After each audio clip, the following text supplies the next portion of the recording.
नमस्कार दोस्तों, मैं विश्वजीत कुमार। आज इस वीडियो के माध्यम से आप लोगों को बताने वाले हैं क्या एफएमजी एग्ज़ाम जो बच्चे विदेश जाते हैं एमबीबीएस करने के लिए, जो भारत लौटते हैं, जो भारत में एग्ज़ाम दिया जाता है एफएमजी या नेक्स्ट बोलिए या एमसीआई बोलिए, तो उस एग्ज़ाम को कैसे तैयारी करना है उसके लिए या उसके लिए कैसे पढ़ाई करना है। तो आज हम एक स्पेशल गेस्ट को इनवाइट किए हैं, डॉक्टर दिशा वालिया, फिलीपींस से, जो अपनी पढ़ाई पूरी की और यहाँ पे एफएमजी एग्ज़ाम को पास की। तो hello, welcome to Jeet blog ma'am. Thank you Jeet vlogs, मुझे बुलाने अपने वीडियो में बुलाने के लिए बहुत बहुत शुक्रिया। Thank you, thank you, thank you ma'am. Ma'am, सबसे पहला सवाल है क्या कि मैम किस साल आप एफएमजी पास किए थे मैम? अच्छा, तो मैंने अपना एफएमजी एग्ज़ाम दिया था 12 दिसंबर 2021 में, और ये मेरा पहला अटेम्प्ट था। और मैंने इसी साल में ग्रेजुएट भी हुई थी। मैम, तो आप मतलब कितने साल से प्रिपेयर कर रहे थे एफएमजी के लिए अ, अपने कॉलेज में? अच्छा, तो हम्म, मैं पढ़ा हमेशा से पढ़ाई तो मैं पूरी करती थी, लेकिन एकदम जी। डेडिकेटेडली मैंने एफएमजी के लिए पढ़ना शुरू किया होगा पिछले 1 साल से। हाँ, तो मैम जैसे आप रेगुलर थे अपने क्लासेस में, वो वाला कितना सीरियस थे? मतलब जेन्युइनली कि पूरी तरह से, जैसे अब्रॉड जाते बच्चे उतने सीरियस नहीं रहते, तो आप क्या फर्स्ट ईयर से एकदम पूरी सीरियस थे या क्या मतलब जाके थर्ड ईयर फोर्थ ईयर में सीरियस हुए थे? तो ऐसा है कि मेरी जो यूनिवर्सिटी थी वो बहुत ही स्ट्रिक्ट थी, तो वहाँ पे जी। क्लासेस बंक करना भी अलाउड नहीं था, और हमेशा जी। एग्ज़ाम्स होते थे, तो मुझे सीरियस रहना जी। पड़ता ही था। तो हम जी। कह सकते हैं कि उस यूनिवर्सिटी में आके मैं पढ़ाकू हो गई, या मुझे ज़्यादा पढ़ना पड़ा। हम्म। जी। तो मैम आप जैसे तैयारी किस चीज़ से किए थे? ऑनलाइन तैयारी किए थे या ऑफलाइन तैयारी किए थे? अच्छा, तो ऐसा है कि पहले 3 साल तो मुझे पता भी नहीं था कि ऐसे तैयारी करनी होती है, या जब लॉकडाउन हुआ जी। तो जी। यूट्यूब खोला तब पता चला कि ऐसे लोग तैयारी करते हैं, और प्रेप लैडर, मैरो, ऐसी ऐसी चीज़ें जी। होती जी। हैं। जी। जी। तो जी। जब मेरा फाइनल ईयर जी। था तब मैंने सोचा कि मैं भी लेती हूँ, क्योंकि बहुत सारे ऐसे सब्जेक्ट्स थे जी। जिसमें मुझे लगता था कि मुझे पूरी तरीके से समझ नहीं आई हैं चीज़ें। तो फिर मैंने ली जी। एप्लीकेशन एक, फिर लास्ट ईयर में मैंने अच्छे से उसको यूज़ किया और एग्ज़ाम दिया। मैम, तो आप कौन सा एप्लीकेशन लिए थे? मैंने ये कौन सा ऐप हाँ लिए? जी, तो मैंने ली थी मैरो। हाँ जी। मैरो। तो मैरो की क्या चार्जेस है मैम? अ, तो मैंने लिया था 18 मंथ्स का सब्सक्रिप्शन, और मुझे अराउंड जी। ये पड़ा था 36,000 रुपीज़ का। मैम, जो क्लास नोट्स बनाए वो काम आया आपको या प्रेपलेडन मैरो से जो आप नोट्स बनाए थे वो काम आया? ओके, तो ऐसा है ना कि मैरो तो मैंने लास्ट के 1 साल में लिया था, और मैरो मैं पूरा पढ़ भी जी। नहीं पाई, क्योंकि मैं अपने पढ़ाई में भी बिजी थी। तो मोस्टली तो मुझे मेरे जी। खुद के यूनिवर्सिटी के नोट्स ही काम आए, लेकिन कुछ कुछ चीज़ें जी। जिसमें मेरा ठीक नहीं था, जहाँ पे मुझे जी। अच्छा मज़ा नहीं आया जी। यूनिवर्सिटी के कुछ सब्जेक्ट्स में, जैसे कि ओबी गाइनी, जी। सर्जरी, उनके लिए मुझे जी। मैरो बहुत जी। काम आया सही में। जी। मैम, तो जैसे कि यूनिवर्सिटी से अब्रॉड यूनिवर्सिटीज़ में बोला जाता है क्या कि ज़्यादा पढ़ाया नहीं जाता है, तो नोट्स आप बनाते कैसे थे? मतलब वहाँ पे कैसे आप प्रिपेयर करते थे नोट्स वगैरह? फिलीपींस में ना बहुत अच्छा सिस्टम है इस चीज़ के मामले में, क्योंकि हमारी क्लास में ऐसा जी। होता था कि हमारी पूरी क्लास मिलके नोट्स बनाती थी। हमने ना ऐसे डिवाइड कर जी। रखे थे ग्रुप्स, कि इस सब्जेक्ट के नोट जी। ये ग्रुप बनाएगा। तो ऐसे करके ना हमें टाइम मिल जी। जाता था, सब अपने अपने नोट्स दे देते थे, और मतलब हमें सब जी। सब्जेक्ट्स के नोट्स नहीं बनाने पड़ते थे, कुछ के बनाने पड़ते थे, फिर हम पूरी क्लास में शेयर कर लेते थे। तो सिस्टम बहुत अच्छा था वहाँ का। मैम, जैसे मैं ये पूछ रहा हूँ आपसे कि ये टोटल 19 सब्जेक्ट्स की एग्ज़ाम होती है या इसमें कुछ लेस भी किया जाता है? तो एफएमजी जो एग्ज़ाम है उसमें 19 सब्जेक्ट्स पूछते हैं, ठीक है। और जी। जी। आजकल ऐसा सिस्टम हो गया है, मतलब अभी मैंने जी। 2021 में एग्ज़ाम दी थी, तो मुझे ऐसा लगा कि ये जो क्वेश्चंस होते हैं ना, ये सारे इंटीग्रेटेड होते हैं क्वेश्चन। जैसे कि आपको लगेगा जी। कि ये क्वेश्चन सिर्फ कम्युनिटी मेडिसिन का है, लेकिन ऐसा नहीं है। उसमें जी। ऑप्थेल्मोलॉजी भी पूछा है, मतलब जी। जैसे कि विजन के बारे में पूछ लिया, तो आप हम ऐसा नहीं बोल जी। सकते कि एक क्वेश्चन प्योरली ऑप्थेल्मोलॉजी का है या कम्युनिटी मेडिसिन का है, पूरा इंटीग्रेटेड है। जी। बट ओवरऑल हाँ, जी। वो हर सब्जेक्ट को मतलब उसमें से कुछ ना कुछ पूछ ही लेते हैं। जी। तो मैम सबसे ज़्यादा मार्क्स किस सब्जेक्ट से पूछा जाता है? सबसे ज़्यादा रेशियो प्रोपोर्शन किस सब्जेक्ट की होती है एफएमजी में? जब मैं अपना एग्ज़ाम दे रही थी तो मुझे ऐसा लगा, हम्म। स्पेशली जो मेरा दूसरा एग्ज़ाम था, मुझे ऐसा लगा कि जी। बहुत सारे क्वेश्चंस इंटरनल मेडिसिन से पूछे गए थे, मुझे ऐसा लगा। जी। जी। जी। और जी। मेरे सीनियर्स ने भी मुझे ऐसा बोला था कि इंटरनल मेडिसिन ज़्यादा पढ़ना, सर्जरी ज़्यादा पढ़ना, हम्म। ओबीगाइनी ज़्यादा पढ़ना और हम्म। कम्युनिटी मेडिसिन ज़्यादा पढ़ना, हम्म। इनका ज़्यादा वेटेज रहेगा। हम्म। और एग्ज़ाम के वक्त भी मुझे ऐसा लगा कि हाँ, इनमें से ज़्यादा क्वेश्चंस पूछे गए।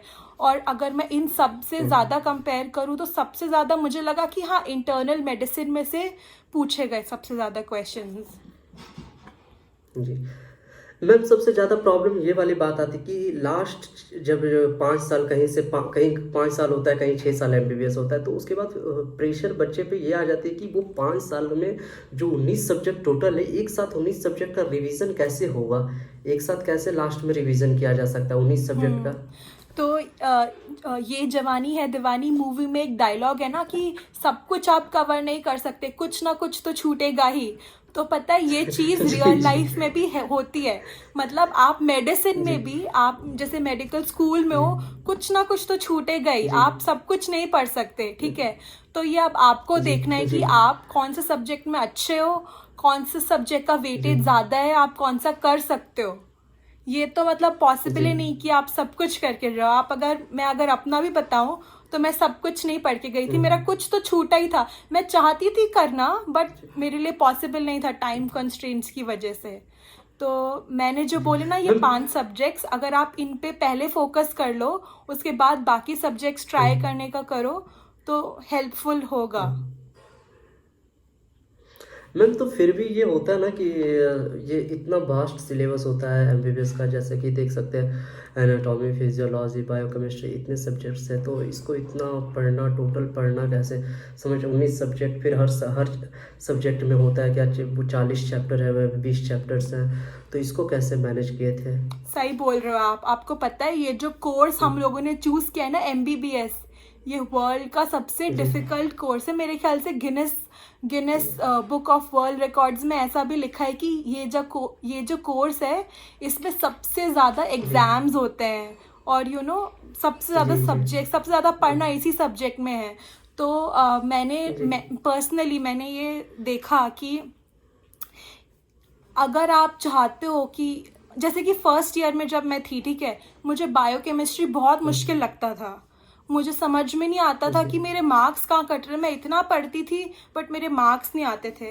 फिर जब मैं सेकेंड ईयर में जी। आई, तब मैंने जब फार्मा पढ़ा तब मैंने रियलाइज़ किया कि बायोकेमिस्ट्री का कितना सारा एप्लीकेशन है फार्माकोलॉजी में।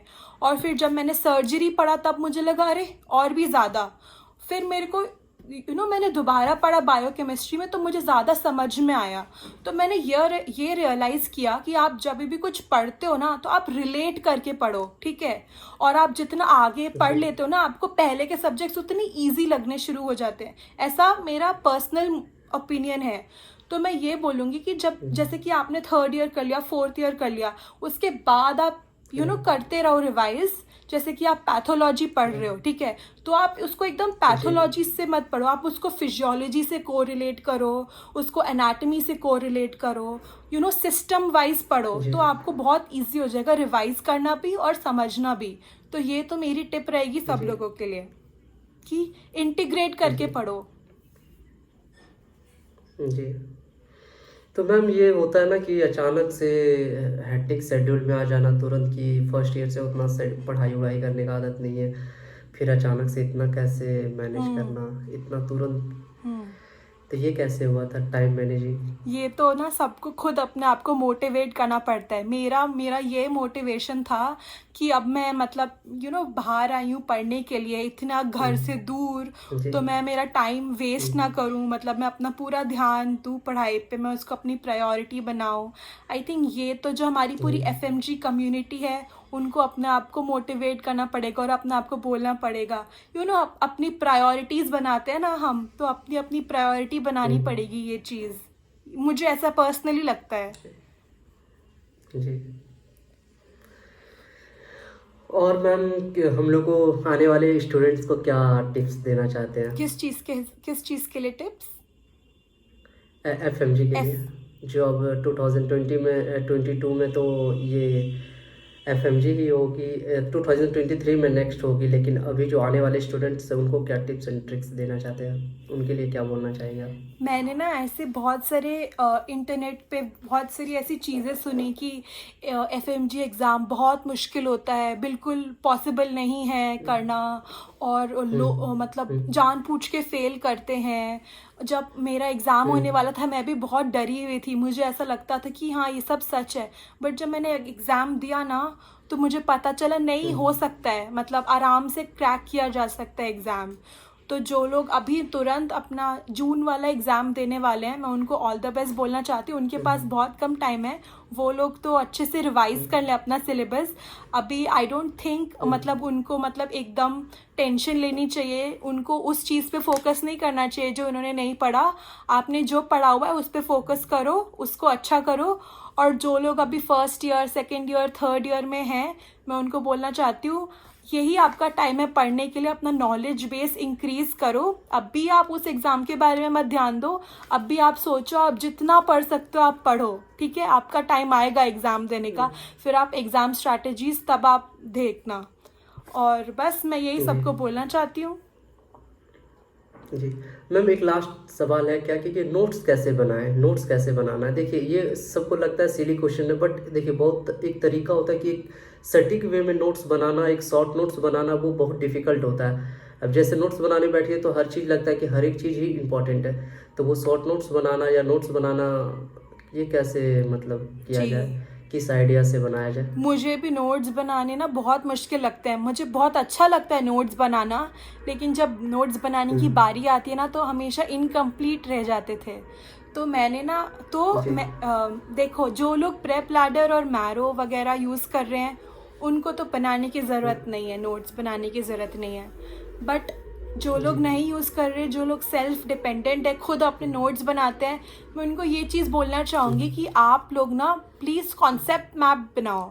कॉन्सेप्ट मैप्स बहुत काम के होते हैं। मुझे ना मेरे यूनिवर्सिटी में ना ज़बरदस्ती बनवाया करते थे कॉन्सेप्ट मैप्स, हमें बिल्कुल अच्छे नहीं लगते थे कॉन्सेप्ट मैप्स बनाने हमें ना, लेकिन हमारे लिए रिक्वायरमेंट थी कि आपको कॉन्सेप्ट मैप्स बनाने हैं, फिर मैं ऐसे ही बना लेती थी कॉन्सेप्ट मैप्स। लेकिन एफएमजी एग्ज़ाम से पहले ना जो मैंने मन मार के जो कॉन्सेप्ट मैप्स बनाए थे ना वो भी मेरे काम आए। तो और कॉन्सेप्ट मैप्स बनाना बहुत आसान है, एक पेज लो, वहाँ पे मेन टॉपिक्स लिख दो आपने क्या क्या पढ़ा है और कनेक्ट कर दो सब कुछ जो भी आपने पढ़ा है, तो आपको ना वो याद रखने में भी आसान पड़ता है। तो मैं तो कॉन्सेप्ट मैप से एक ज़रूर बोलूँगी। दूसरा मैं बोलूँगी कि आपने जो भी नोट्स बनाए हैं, ठीक है, चाहे आपने बुक में अंडरलाइन किया हो, साइड में लिखा हो, या आपने अपने सीनियर्स के नोट्स लिए हो या आपने खुद बनाए हो, आप ना वो सब चीज़ें संभाल के रखो, क्योंकि ना जब आप उसको दूसरी बार पढ़ोगे ना आपको लगेगा अरे ये तो मैंने पढ़ा हुआ है। मेरी सबसे बड़ी गलती क्या थी कि जो मेरे फर्स्ट ईयर के नोट्स थे वो मैंने पता नहीं मैंने कहाँ रख दिए। तो जब मैं एफएमजी के लिए रिवाइज़ करी थी मुझे ऐसे लगा अरे मैंने तो कुछ पढ़ा ही नहीं हुआ, ये मेरी बहुत बड़ी गलती थी। तो मैं जब भी लोग देख रहे हैं मैं उनको बोलना चाहूँगी कि प्लीज़ अपने नोट्स संभाल के रखो, नोट्स बनाओ, टाइम निकालो नोट्स के लिए, कॉन्सेप्ट मैप्स बनाओ, और आपके जो सीनियर्स हैं उनसे पूछो, अगर उनके पास नोट्स हैं तो उनसे बोरो कर लो, बहुत हेल्प होती है। ओके, थैंक यू मैम अपना टाइम देने के लिए। Thank you. सो गाइज, अगर वीडियो अच्छी लगी तो please like, comment and channel को सब्सक्राइब कर दो, वीडियो को ज़्यादा से ज़्यादा शेयर कर दो और ऐसे इन्फॉर्मेशन लाते रहेंगे। तो so please guys, as much as you can share the videos.